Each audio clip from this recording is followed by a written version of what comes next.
I'm Nate Hoover. This is Shaloy Hoover, and we're here to talk about our son, Alex. He's 5 years old, well, almost 6 years old now.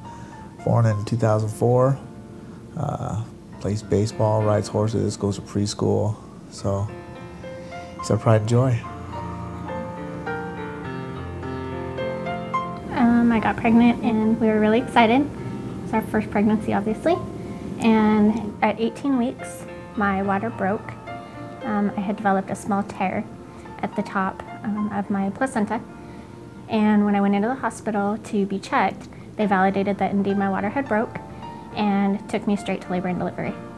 I stayed at Holy Family Hospital for 6 weeks. They didn't feel the need to transfer me to Sacred Heart until he was viable, because there was nothing that they could have done to save him before that. We spent Thanksgiving, Christmas, and New Year's all in the hospital as well. And that was kind of crazy and stressful as well. We had been talking about it for a couple weeks with the doctors about when we should go ahead and have him. They came in, the neonatologist and my periodontologist came in that morning, and January 7th, 2004, and said, okay, we think today's the day. What do you guys think? We were 28 weeks, and of course we were hoping to get to 40 weeks, full-term birth, and experience the full 9 months. But for us, 12 weeks early was the best that we could get, and we were willing to take it. When Alex was born, he was 2 pounds 6 ounces, 14 inches, a little over, I think, quarter inch over. He was in the NICU for 117 days. I was trying to remember the exact day that I got to hold him the first time. The first time I got to just barely lift him up off of his bed so they could change his bedding. But to actually hold him in our arms, he was probably a good month.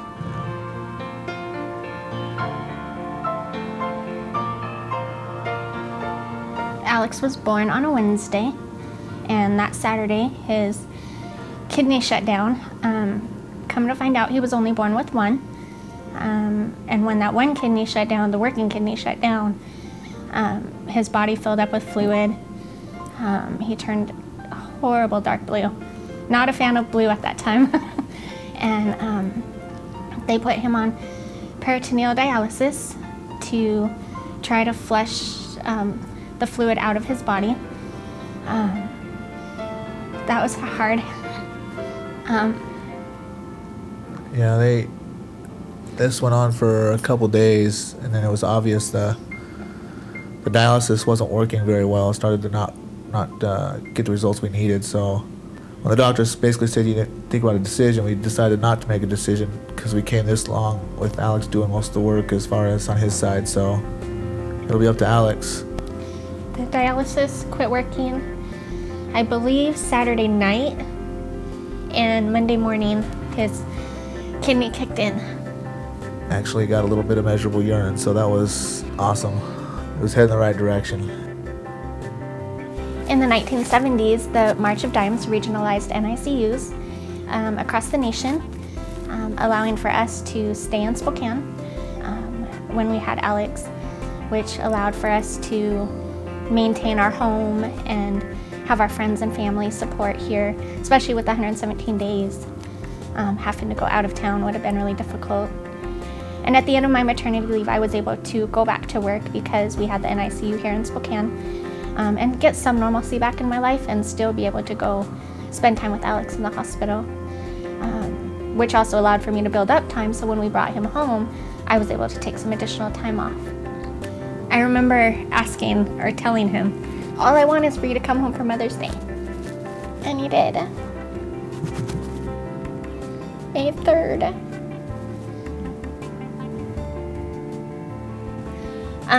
When he first came home from the hospital, actually, we started him on physical therapy right away and some occupational therapy. He continued that up until he was 3, and then transitioned into a special needs preschool where he has the different therapies there as well, but he also has the academic side where they're working with him with computers and making choices, and He does therapeutic horse riding for his hips, which has been amazing for his torso control. Due to his cerebral palsy, he doesn't have a lot of control. Baseball, he plays baseball with the Challenger Little League here in Spokane. Great deal. It's not necessarily the typical baseball game you expect, but it's a chance for these kids to get out and actually interact with each other and play the game. So.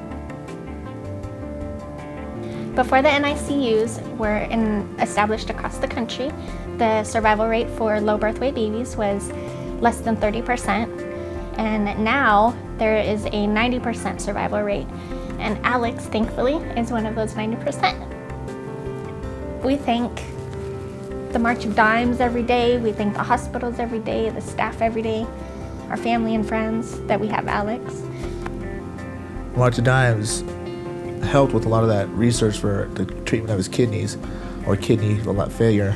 I think it was $13 million they put into it. That money basically comes from all the volunteers and the fundraising for that. So that alone, just that one small area, saved my kid's life, saved Alex's life. So.